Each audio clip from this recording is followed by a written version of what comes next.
Delhi committee ਨੇ ਸ਼ਹੀਦਾਂ ਦੀ ਕਰਨੀ ਨੂੰ ਰਾਮਲੀਲਾ ਪ੍ਰਸੰਗ 'ਚ ਪਰੋ ਕੇ ਵੱਡੀ ਗੁਸਤਾਖੀ ਕੀਤੀ ਆ, ਜੀਕੇ ਹੋਣਾ ਨੇ ਆਖਿਆ। ਬਸ ਜੀ ਇਹ ਗੱਲਾਂ ਸਮਝਦੇ ਜਾਓ ਤੁਸੀਂ। ਪਿਛਲੇ ਦਿਨ ਇਹ ਜਿਹੜਾ ਲੱਖੀ ਸ਼ਾਹ ਵਣਜਾਰਾ ਜੀ ਦਾ ਮਤਲਬ ਕਿ ਸਮਾਗਮ ਕਰਵਾਇਆ ਇਹਨਾਂ ਨੇ, ਮਾੜੀ ਗੱਲ ਨਹੀਂ ਹੈ, ਅੱਛੀ ਗੱਲ ਆ।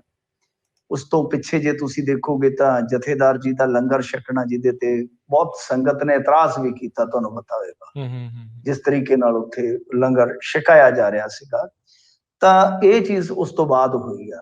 ਇਹਦੇ ਵਿੱਚ ਹੋਇਆ ਕੀ ਆ, ਮੈਂ ਤੁਹਾਨੂੰ ਇੱਕ ਦੋ ਚੀਜ਼ਾਂ ਦੱਸ ਦੇਵਾਂ ਜਿਹੜੀਆਂ ਕਿ ਹਾਲੇ ਸਾਡੇ ਓਲੇ ਆ। ਉੱਥੋਂ ਨਾ ਇੱਕ ਦੋ ਵੀਡੀਓ ਜਿਹੜੀਆਂ ਵਾਇਰਲ ਹੋਈਆਂ ਨੇ ਦਿੱਲੀ ਤੋਂ, ਜਦੋਂ ਇਹ ਕਹਿ ਕੇ ਕੁਝ ਲੋਕਾਂ ਨੂੰ ਲਿਆਂਦਾ ਗਿਆ ਕਿ ਇਹ ਵਣਜਾਰਾ ਵੰਸ਼ ਦੇ ਵਿੱਚੋਂ ਆ।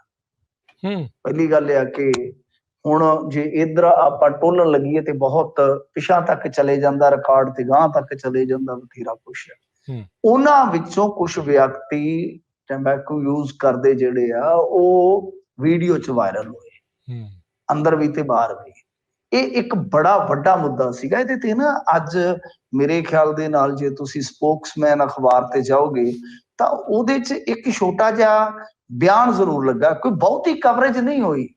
ਜੇ ਆਪਾਂ ਦੇਖੀਏ ਇੱਕਾ ਦੁੱਕਾ ਖਬਰਾਂ ਲੱਗੀਆਂ ਨੇ, ਤਾਂ ਮੇਰੇ ਖਿਆਲ ਦੇ ਨਾਲ ਇਹ ਜਿਹੜੀ ਸਟੇਟਮੈਂਟ ਲੱਗੀ ਸੀ, ਇਹ ਜਸਮੀਤ ਸਿੰਘ ਕੋਈ ਪੀਮਤਪੁਰਾ ਨੇ, ਸ਼ਾਇਦ ਇਹ ਹੈਗੇ ਨੇ ਅਕਾਲੀ ਦਲ ਦਿੱਲੀ ਵਾਲੇ, ਯੂਥ ਵਿੰਗ ਵਾਲੇ, ਮਤਲਬ ਕਿ ਸਰਨਾ ਗਰੁੱਪ ਦੇ। ਇਹਨਾਂ ਨੇ ਮੰਗ ਜ਼ਰੂਰ ਚੁੱਕੀ ਆ ਕਿ ਭਾਈ ਲੱਖੀ ਸ਼ਾਹ ਵਣਜਾਰਾ ਹਾਲ 'ਚ ਜਿਹੜੀ ਬੇਅਦਬੀ ਹੋਈ ਆ, ਉਹਦੇ ਬਾਰੇ ਦਿੱਲੀ ਕਮੇਟੀ ਮੈਂਬਰ ਚੁੱਪ ਕਿਉਂ ਨੇ। ਬਾਕੀ ਬਹੁਤਾ ਇਸ ਗੱਲ ਨੂੰ ਕਿਸੇ ਨੇ ਗੌਲਿਆ ਨਹੀਂ। ਹਾਲਾਂਕਿ ਉੱਥੇ ਯਾਨੀ ਦਿੱਲੀ ਦੇ ਵਿੱਚ ਪੰਥਕ ਸਭਾ 'ਚ ਇਹਦੀ ਖਾਸੀ ਚਰਚਾ ਹੈ। ਇੱਕ ਤਾਂ ਇਹ ਆ ਕਿ ਜੇ ਏਦਾਂ ਹੁਣ ਵੰਸ਼ ਨੂੰ ਜੋੜਿਆ ਜਾਏਗਾ ਤਾਂ ਤੁਹਾਨੂੰ ਪਤਾ ਜਿਹੜੇ ਤੰਬਾਕੂ ਯੂਜ਼ ਕਰੀ ਜਾਂਦੇ, ਜਿਨ੍ਹਾਂ ਨੂੰ ਸਿੱਖਾਂ ਦੀਆਂ ਮਾਨਤਾਵਾਂ ਬਾਰੇ ਨਹੀਂ ਪਤਾ, ਤਾਂ ਉਹ ਰਲ ਗੱਡ ਮੱਡ। ਗਾਂ ਜਾ ਕੇ ਕੀ ਹੋਏਗਾ, ਮੈਂ ਜਿਵੇਂ ਤੁਹਾਨੂੰ ਸੰਕੇਤਕ ਤੌਰ ਤੇ ਦੱਸ ਦਿੱਤਾ ਕਿ ਫਿਰ ਉਹੀ ਰਾਮ ਰੌਲਾ, ਉਹੀ ਗੱਲਾਂ ਬਾਤਾਂ। ਇਹ ਜਜ਼ਬ ਦੀ ਪ੍ਰਕਿਰਿਆ ਹੁੰਦੀ ਹੈ। ਤਾਂ ਇੱਥੇ ਹੁਣ ਕੋਈ ਬੋਲ ਹੀ ਨਹੀਂ ਰਿਹਾ। ਹੁਣ ਜਥੇਦਾਰ ਜੀ ਦਾ ਇੱਥੇ ਬੋਲਣਾ ਬਣਦਾ, ਉਦਾਂ ਤਾਂ ਉਹ ਬਿਆਨ ਮਿੰਟ ਤੇ ਦਿੰਦੇ ਨੇ, ਉਹ ਨਸੀਹਤਾਂ ਤੱਕ ਦਿੰਦੇ ਨੇ। ਤਾਂ ਇਹ ਬਹੁਤ ਵੱਡਾ ਮੁੱਦਾ ਸੀਗਾ, ਕਿਉਂਕਿ ਇਹ ਜਿਹੜਾ ਪ੍ਰੋਗਰਾਮ ਸਾਰਾ ਕਰਵਾਇਆ ਗਿਆ, ਇੱਕ ਤਰ੍ਹਾਂ ਨਾਲ ਜੇ ਤੁਸੀਂ ਦੇਖੋਗੇ ਤਾਂ ਵਾਇਆ ਭਾਜਪਾ ਹੀ ਹੋਇਆ ਹੈ। ਇਹਦੇ ਇਸ਼ਤਿਹਾਰ ਤੇ ਵੀ ਕੁਝ ਸਿੱਖ ਬੁੱਧੀਜੀਵੀਆਂ ਨੇ ਇਤਰਾਜ਼ ਕੀਤਾ ਸੀਗਾ, ਫੋਟੋ ਲਾਉਣ ਤੋਂ ਵੀ। ਤਾਂ ਖੈਰ ਇਹ ਸਾਰੀਆਂ ਚੀਜ਼ਾਂ ਜਿਹੜੀਆਂ ਹੋਈਆਂ ਨੇ ਉੱਥੇ, ਤਾਂ ਉਸੇ ਪ੍ਰਸੰਗ ਦੇ ਵਿੱਚ ਜਿਸ ਤਰ੍ਹਾਂ ਇਹ ਮਨਜੀਤ ਸਿੰਘ ਜੀਕੇ ਦਾ ਬਿਆਨ ਆਇਆ ਵਾ ਕਿ ਇਹਨਾਂ ਨੇ ਕੀ ਕੀਤਾ, ਇੱਕ ਹੋਰ ਉੱਥੇ ਕਰਤੂਤ ਵੇਖੋ ਜਿਹੜੀ ਕੀਤੀ ਆ ਕਿ ਲੱਖੀ ਸ਼ਾਹ ਵਣਜਾਰਾ ਜੀ ਦਾ ਤੁਹਾਨੂੰ ਪਤਾ ਹੀ ਹੈ ਨਾ ਕਿ ਸਾਰਾ ਪਰਿਵਾਰ ਲੜਾਈ ਦੇ ਵਿੱਚ ਸ਼ਹੀਦ ਹੋਇਆ।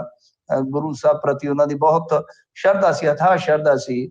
ਤੇ ਉਹਨਾਂ ਦੇ ਪੁੱਤਰ ਸ਼ਹੀਦ ਭਾਈ ਨਗਾਈਆ ਸਿੰਘ ਸੀਗਾ ਸ਼ਾਇਦ ਨਾਮ ਉਹਨਾਂ ਦਾ, ਤਾਂ ਜੇ ਮੈਂ ਭੁੱਲਦਾ ਨਹੀਂ, ਤਾਂ ਫਿਰ ਭਾਈ ਮਨੀ ਸਿੰਘ ਜੀ ਦੇ ਸੁਪੁੱਤਰ ਭਾਈ ਉਦੇ ਸਿੰਘ ਜੀ, ਇਹਨਾਂ ਦੇ ਕਿਰਦਾਰਾਂ ਦਾ ਚਿਤਰਣ ਹੋਇਆ ਉੱਥੇ। ਸਮਝ ਗਏ ਕਿ ਸਟੇਜ ਤੇ ਜਿੱਦਾਂ ਮਤਲਬ ਕਿ ਆਮ ਦੁਨਿਆਵੀ ਕਰੈਕਟਰ ਪਲੇ ਕੀਤੇ ਜਾਂਦੇ ਆ, ਤਾਂ ਇਹਨਾਂ ਦਾ ਉੱਥੇ ਕਰੈਕਟਰ ਚਿਤਰਣ ਕੀਤਾ ਗਿਆ ਮੰਚ ਤੇ।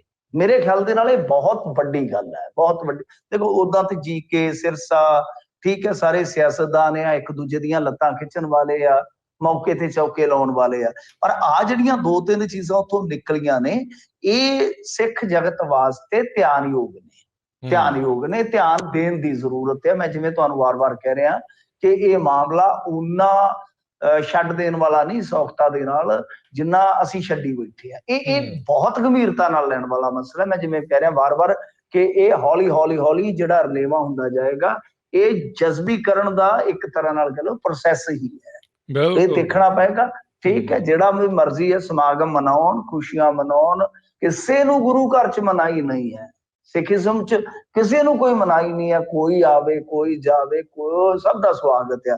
ਪਰ ਇਸ ਤਰ੍ਹਾਂ ਦੀਆਂ ਕੁਝੀਆਂ ਚੀਜ਼ਾਂ ਜਾਂ ਜੋ ਸਿੱਖ ਪਰੰਪਰਾਵਾਂ ਦੇ ਉਲਟ ਚੀਜ਼ਾਂ ਨੇ, ਇਹ ਸਭ ਕੁਝ ਹੋਣਾ ਤੇ ਇਹਨਾਂ ਤੇ ਐਕਸ਼ਨ ਨਾ ਹੋਣਾ, ਇਹ ਬੜੇ ਵੱਡੇ ਸਵਾਲ ਨੇ ਜੀ। ਹੌਲੀ ਸਭ ਕੁਛ ਨੂੰ ਜਿਹੜਾ ਰੜਗੜ ਕਰੀ ਜਾਣਾ, ਉਹਦੇ ਵਿੱਚ ਮੰਨੀ ਜਾਣਾ ਤੇ ਕਿਸੇ ਦਾ ਉੱਤੇ ਨਾ ਬੋਲਣਾ, ਵਾਕਈ ਚਿੰਤਾ ਦਾ ਵਿਸ਼ਾ ਜਿਹੜਾ ਉਹ ਬਾਅਦ ਚ ਬਣੇਗਾ।